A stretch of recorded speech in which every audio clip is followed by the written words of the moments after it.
तो फिल्म की शुरुआत मिशेल नामी एक लड़की से होती है जिसे हम पैनिक हालत में पैकिंग करते हुए और घर से भागते हुए देखते हैं।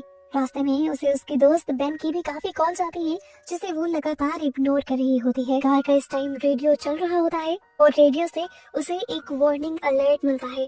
पता चलता है कि मुल्क की हालत काफी खराब हो रही थी। गवर्नमेंट ने काफी सारी सिटीज की इलेक्ट्रिसिटी काट दी थी और इंटरनेट कनेक्शंस भी खत्म कर दिए थे। इसके पीछे भी जरूर बहुत बड़ी वजह थी जो अभी तक पब्लिक को नहीं बताई जा रही थी। ये सब सुनकर मिशेल भी थोड़ी सी पैनिक हो जाती है। तभी उसके दोस्त की दोबारा उसे कॉल आती है जिसे वो उठा लेती है। ये लोग झगड़ा करने लगते हैं। मिशेल इस लड़ाई में इतनी ज्यादा मगन हो गई थी कि उसका रोड पर ध्यान ही नहीं रहा। अचानक सामने से एक बहुत बड़ा ट्रक आया जिससे उसकी कार टकरा गई और बुरी तरह क्रैश हो गई। एक्सीडेंट बहुत ही भयानक था जिसकी वजह से मिशेल बेहोश हो गई और सीन यहीं से कट हो गया। अगले सीन में मिशेल को जब होश आया तो वो एक अजीब सी कमरे में थी। ये कोई हॉस्पिटल का कमरा नहीं लग रहा था बल्कि किसी जगह की बेसमेंट लग रही थी। उसने देखा कि उसका इलाज हो रहा था, लेकिन अजीब बात थी कि उसके घुटने को वहाँ की एक जंजीर से बांधा गया था। ये समझने में उसे देर नहीं लगी कि वो किसी बहुत बड़े खतरे में है। क्या उसे किडनैप कर लिया गया था? ऐसी बहुत सारी सोचें उसके दिमाग में थी, लेकिन तभी वो नोटिस करती है कि उसका मोबाइल फोन भी उसी के पास था। अगर किसी ने उसे किडनैप किया होता तो उसका फोन उसके पास क्यों होता? वो जल्दी से ये फोन यूज करने लगती है, पर पता चलता है कि फोन के तो सिग्नल्स ही नहीं आ रहे।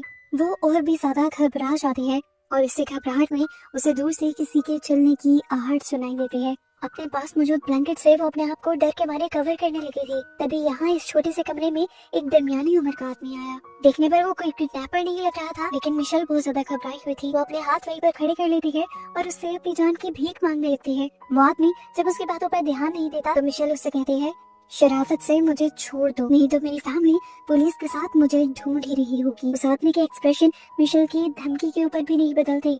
तो मिशेल उससे पूछती है, आखिर तुम चाहते क्या हो? क्या तुम मुझे मारना चाहते हो? वो आदमी ना में जवाब देते हुए कहता है, मैं बस तुम्हें बचाना चाहता हूँ। ये कहकर वो बाहर जाता है और कुछ ही देर में वापस लौटता है एक चाबी और बैसाखियों के साथ, जिसे देखकर वो उसे कहता है कि तुम्हें इन सब चीजों की जरूरत पड़ेगी। मिशेल नोटिस करती है कि एक्सीडेंट की वजह से उसके घुटने में बहुत बुरी चोट आई थी जिस पर प्लास्टर भी किया गया था। आदमी वहाँ से चला जाता है और मिशेल सबसे पहले अपने आप को उन चाबियों की मदद से आजाद करती है और फिर उस बैसाखी को लेकर अपने पास मौजूद एक नाइफ से उसकी एंड को शार्प कर लेती है, उसे अपना हथियार बना लेती है और फिर उसे लिए इस आदमी के दोबारा वापस आने का इंतजार करने लगती है। लेकिन काफी टाइम गुजर जाने तक भी जब वो आदमी नहीं आता तो वो उस आदमी को बुलाने का और उसे फंसाने का एक नया प्लान बनाती है और एक कपड़े पर आग लगाते हुए वो यहाँ की वेंटिलेशन के ऊपर रख देती है। जैसे ही धुआं यहाँ से बाहर निकलता है तो वो आदमी भी फौरन यहाँ पर आता है। उस आदमी के आते ही वो फौरन उस आदमी के ऊपर पीछे से हमला कर देती है और इससे पहले कि वो कुछ भी और कर पाती, उल्टा वो आदमी ही उसे अपनी एक मूव में अपने कब्जे में कर लेता है और उसे एक इंजेक्शन लगाते हुए बेहोश कर देता है। अब जब मिशेल को होश आया तो वो आदमी उसके सामने बैठा हुआ था। उसने मिशेल को बताया कि मेरा नाम हार्वर्ड है, तुमने आज जो सब गलतियां की हैं वो प्लीज दोबारा मत करना। तो अब मिशेल उससे कहती है, फिर प्लीज मुझे छोड़ देना। पर वो आदमी कहता है, मैं तुम्हें छोड़ नहीं सकता, तुम यहाँ से जा नहीं सकती। असल में बाहर की दुनिया में जो हवा है वो अब हमारे सांस लेने के काबिल नहीं रही। हमारे ऊपर हमला हुआ है। मैं नहीं जानता कि ये हमला कैसा है, लेकिन मुझे ये पता है कि तुम मेरे बिना इस बंकर के अंदर महफूज रह सकती हो। अब मिशेल सवाल करती है, मैं यहाँ पे कैसे आई?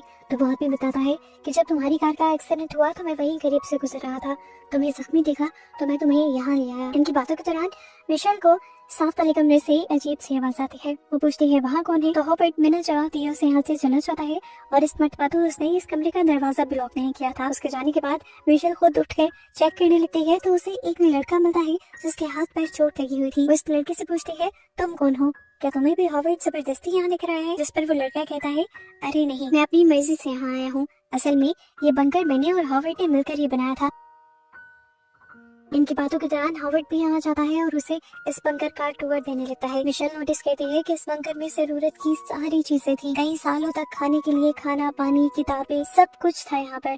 हॉवर्ड अब उसे इस बंकर के बाहर के दरवाजे के पास लेकर जाता है और बंकर के 2 दरवाजों में से एक दरवाजा खोल देता है। मिशेल बंकर के दूसरे दरवाजे से बंकर के बाहर का नजारा देखती है तो उसे वहाँ पर 2 पिग्स दिखाई देते हैं जो बुरी तरह तड़प रहे थे। उनका जिस्म बुरी तरह जख्मी था और यहाँ पर वो गाड़ी भी खड़ी हुई थी जिससे मिशेल का एक्सीडेंट हुआ था। ये गाड़ी हॉवर्ड की ही होगी। वो समझ गई कि हॉवर्ड ने उसे झूठ बोला था कि एक्सीडेंट के वक्त वो पास से गुजरा था।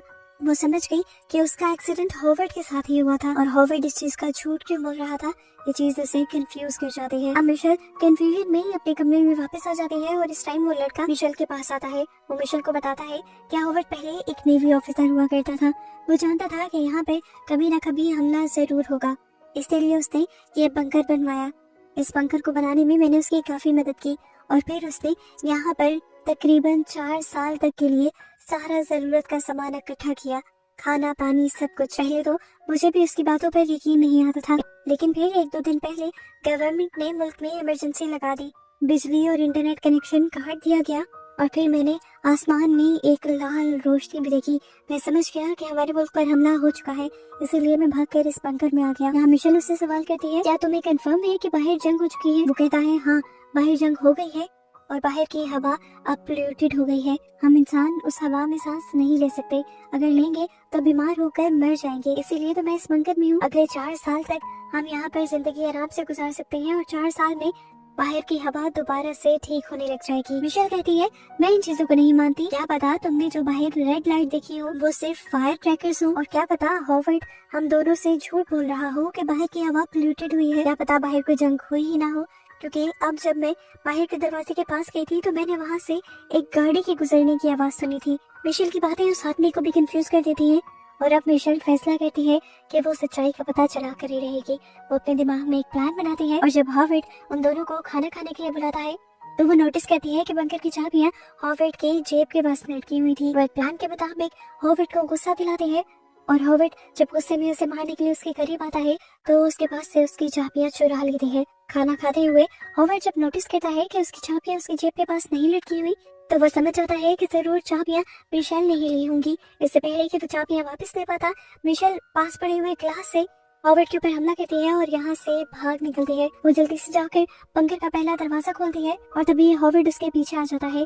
वो दूसरा दरवाजा खोलने ही वाली थी कि तभी अचानक वहाँ पर एक औरत आ गई जो बुरी तरह जख्मी थी। वो बंकर का दरवाजा पीट पीट कर मिशेल से कह रही थी, प्लीज मुझे इस बंकर के अंदर ले लो, मुझे बचा लो। पर हॉवर्ड पीछे से आवाज लगाता है, दरवाजा मत खोला, तुमने दरवाजा खोल दिया तो बाहर की जहरीली हवा अंदर आ जाएगी और उसमें सांस लेते ही हम भी इस औरत की तरह तड़प तड़प कर मर जाएंगे। मिशेल देखती है कि वो औरत इस तकलीफ से इतनी ज्यादा मजबूर हो गई थी कि उसने इसी बंकर के दरवाजे पर सर मार मार कर अपनी जान दे दी। इस सारे नजारे को देखकर मिशेल समझ गई कि हॉवर्ड झूठ नहीं बोल रहा था। वो अब हॉवर्ड के साथ बंकर में वापस आ जाती है। खैर अब लाइफ इनकी ऐसे ही गुजरने लग जाती है। ये तीनों फैमिली की तरह यहाँ पे रहने लग जाते हैं। टाइम पास करने के लिए ये लोग बहुत सारी गेम्स खेलते हैं और एक दिन हॉवर्ड मिशेल को अपनी बेटी के कपड़े देता है और अपनी बेटी की तस्वीर भी दिखाता है। वो बताता है कि मैं अपनी बेटी से बहुत ज्यादा प्यार किया करता था, पर मेरी वाइफ ने मेरी बेटी को मेरे खिलाफ कर दिया और वो मुझे छोड़कर चली गई। आज हॉवर्ड उसके सामने ये भी कन्फेस कर लेता है कि मिशेल का एक्सीडेंट असल में उसी की गाड़ी से हुआ था। वो बताता है कि जब मुझे खबर मिली कि हम पर हमला हो गया है तो मैं बहुत ज्यादा पैनिक हो गया था। मैं जल्द से जल्द इस बंकर के अंदर आना चाहता था और इस सब में मेरी कार तुमसे टकरा गई। तुम बहुत जख्मी थी, मैं तुम्हें हॉस्पिटल नहीं ले जा सकता था क्योंकि मुझे इस बंकर में आना था, इसीलिए मैं तुम्हें इस बंकर में ले आया और मैंने तुम्हारा इलाज खुद करना शुरू किया। ये कहानी सुनकर मिशेल के दिल में हॉवर्ड के लिए सच और भी ज्यादा बढ़ जाते हैं। कुछ दिन और ऐसे ही गुजर जाते हैं और एक दिन इनके बंकर के ऊपर से एक भारी चीज गुजरती है जो इनके बंकर के अंदर जलजला ले आती है। हॉवर्ड इन लोगों को बताते हैं कि ये जंगी टैंक हैं, जरूर दुश्मन ही यहाँ आए होंगे ये देखने के लिए कि क्या यहाँ पर लोग जिंदा तो नहीं बच गए। वो इन्हें ये भी बताता है कि ये दुश्मन आने को एक सादा ट्रक और वैन में भी आ सकते थे, पर टैंक में ये लोग इसलिए आए हैं क्योंकि यहाँ की हवा पोल्यूटेड है, जहरीली हो चुकी है और टैंक में एयर क्लीनिंग फिल्टर लगे होते हैं जो इस बंकर के अंदर भी मैंने लगाया है और इसी वजह से हम जिंदा हैं। खैर टैंक अब इनके बंकर से दूर चला जाता है और ये लोग शुक्र का सांस लेते हैं, पर ये रिलैक्सेशन ज्यादा देर के लिए नहीं थी। अगले ही पल उनके एयर फिल्टर सिस्टम के अंदर अलार्म बजने लगते हैं। टैंक के गुजरने की वजह से उनके सिस्टम में कोई मसला आ गया था। अब हॉवर्ड मिशेल से कहता है, तुम पतली से हो, इस एयर वेंट के अंदर चली जाओगी, जरा अंदर जाकर जो पाइप टूटे हुए होंगे उन्हें जोड़ देना। मिशेल वहाँ अंदर चली तो जाती है लेकिन वहाँ जाकर वो नोटिस करती है कि इस एयर वेंट के जरिए भी इस बंकर से बाहर निकलने का एक रास्ता था और वहाँ पर एक सीढ़ी भी लगी हुई थी। वहाँ पर उसे एक लड़की का इयररिंग भी मिलता है और वेंट के ऊपर उसे हेल्प लिखा भी दिखाई देता है। जैसे जैसे हॉवर्ड ने उसे बताया था वो सारा काम कर कर बाहर तो आ जाती है, लेकिन अगले ही दिन मौका पाते ही वो यहाँ पर दूसरे लड़के को सारी बात बताती है कि किस तरह वो जब अंदर गई तो वेंट पर हेल्प लिखा हुआ था। वहाँ पर एक लड़की का टूटा हुआ नाखून भी था, जैसे उसने वहाँ से भागने की कोशिश की हो, और उसे ये इयररिंग भी वहाँ से मिला है। वो बताते हैं कि ये इयररिंग उसी लड़की का है जिसके बारे में हॉवर्ड ने कहा था कि ये उसकी बेटी है। वो हॉवर्ड की किताबों से उस लड़की की तस्वीर निकाल कर भी उस लड़के को दिखाती है। वो लड़का बताता है ये हॉवर्ड की बेटी नहीं है, इस लड़की को तो मैं जानता हूँ, ये मेरी बहन की क्लास फेलो थी और पिछले 2 साल से इसका कुछ अता पता नहीं है। ये सुनकर मिशेल का शक कंफर्म होने लगता है कि हॉवर्ड जरूर उन्हें धोखा दे रहा है, वो जरूर उनके साथ कुछ बुरा करना चाहता है। पर ऐसा भी क्या करना चाहता था? झूठ तो वो नहीं बोल रहा था। मिशेल ने खुद बाहर उस औरत को तड़प तड़प कर मरते हुए देखा था। बाहर की हवा तो पोल्यूटेड थी, हमला तो बाहर हुआ था, ये बात कंफर्म थी। लेकिन क्या पता कि बाहर की हवा किसी दूसरी वजह से पोल्यूटेड हुई हो और जंग हुई ही ना हो और इनकी जान हॉवर्ड की वजह से खतरे में हो। दोनों काफी सोचते हैं और आखिर ये प्लान बनाते हैं कि ये सारे इन्वेस्टिगेशन खुद करेंगे। ये लोग इस बंकर से बाहर भी निकलेंगे, लेकिन अपनी सेफ्टी रखते हुए। ये लोग अब कुछ बोतल्स, कुछ प्लास्टिक रैपिंग्स और एक डक्ट टेप के जरिए अपना सेफ्टी सूट बनाने की कोशिश करते हैं। लेकिन हॉवर्ड को इन चीजों का शक हो जाता है और एक दिन हॉवर्ड उन्हें एक कैबिन के पास लेकर आता है। उन दोनों से वो एक भारी ड्रम बाहर निकलवाता है और फिर उनके पास मौजूद एक कटर और धागा पकड़कर इस ड्रम के अंदर फेंक देता है। वो इन्हें ये बताना चाह रहा था कि ये इतना खतरनाक एसिड है कि अगर कोई इसके अंदर चला जाए तो उसके जिस्म की निशानियां भी नहीं बचती। हॉवर्ड की इस तरह की बातों से लड़के को पता चल जाता है कि हॉवर्ड को इनकी चालाकियों का पता चल गया है, इसीलिए वो लड़का सारे इल्जाम अपने ऊपर ले लेता है ताकि कम से कम मिशेल को कुछ ना हो। वो लड़का कहता है कि मैं हमेशा नोटिस करता था कि मिशेल आपकी बहुत ज्यादा इज्जत करती है, मेरी नहीं करती, इसीलिए मैं अपने लिए वेपन बना रहा था ताकि मैं उसे डरा सकूं और डरा धमका कर अपनी इज्जत करवा सकूं। उसकी ये बातें सुनकर हॉवर्ड गन निकालता है अपनी पॉकेट से और सीधा उसके सर में शूट करके उसे एक ही सेकंड में मार डालता है। और मिशेल ये सब देखकर बहुत ज्यादा पैनिक हो जाती है। काफी दिन तो यूं ही पैनिक में ही गुजर जाते हैं और फिर कुछ दिनों बाद दोबारा हम मिशेल को वही सूट कंप्लीट करते हुए देखते हैं, क्योंकि वो समझ गई थी कि इनकी जान हर हाल में खतरे में ही है। अभी वो सूट बना ही रही थी कि उसे हॉवर्ड के आने की आहट हो गई। उसे जल्दी से वो सूट अपने बिस्तर के नीचे छुपा दिया, लेकिन वो पूरी तरह उसे छुपा नहीं पाई। हॉवर्ड के उस पर नजर पड़ गई और हॉवर्ड इससे पहले कि कोई भी रिएक्शन देकर मिशेल को कुछ करता, मिशेल सारी बात समझ जाती है और वो इस कमरे से निकलकर इस कमरे का दरवाजा बंद कर देती है ताकि हॉवर्ड उसका पीछा न कर पाए। रास्ते में वो सारी चीजें बखेरती आ रही थी ताकि हॉवर्ड को उस तक पहुंचने में टाइम लगे। हॉवर्ड भी बहुत तेज था, वो तेजी से उसका पीछा करता जा रहा था और मिशेल बाहर दरवाजे की तरफ जाने के बजाय किसी दूसरे कमरे की तरफ मुड़ गई थी। हमें पता चला कि वो उस कमरे की तरफ मुड़ी थी जहाँ कैबिन में तेजाब रखा हुआ था। वो जल्दी से तेजाब निकालती है और उसे जमीन पर फेंक देती है। जब हॉवर्ड वहाँ पर आता है तो उसका पाँव स्लिप होकर वो तेजाब के ऊपर गिर जाता है और जलकर उसकी वहीं पर मौत हो जाती है। मिशेल मौके का फायदा उठाते हुए एयर फिल्ट्रेशन सिस्टम के अंदर जाती है जहाँ पर सीढ़ी लगी हुई थी। वो सीढ़ी के ऊपर चढ़ते हुए अपने पास मौजूद एसिड से सबसे पहले यहाँ का ताला पिघलाती है और इसके बाद फाइनली ये छोटा सा दरवाजा खोलकर बाहर निकलती है। बाहर निकलने से पहले उसने अपना बनाया वो सूट पहन लिया था। बाहर निकलकर उसने नोटिस किया कि ऊपर आसमान में परिंदे उड़ रहे थे। अगर हवा जहरीली या पोल्यूटेड होती तो परिंदे मर चुके होते। वो समझ गई कि यहाँ की हवा जहरीली नहीं थी और हॉवर्ड उससे झूठ कह रहा था। वो अब अपने मुंह से मास्क उतारती है और ताज़ा हवा में सांस लेती है।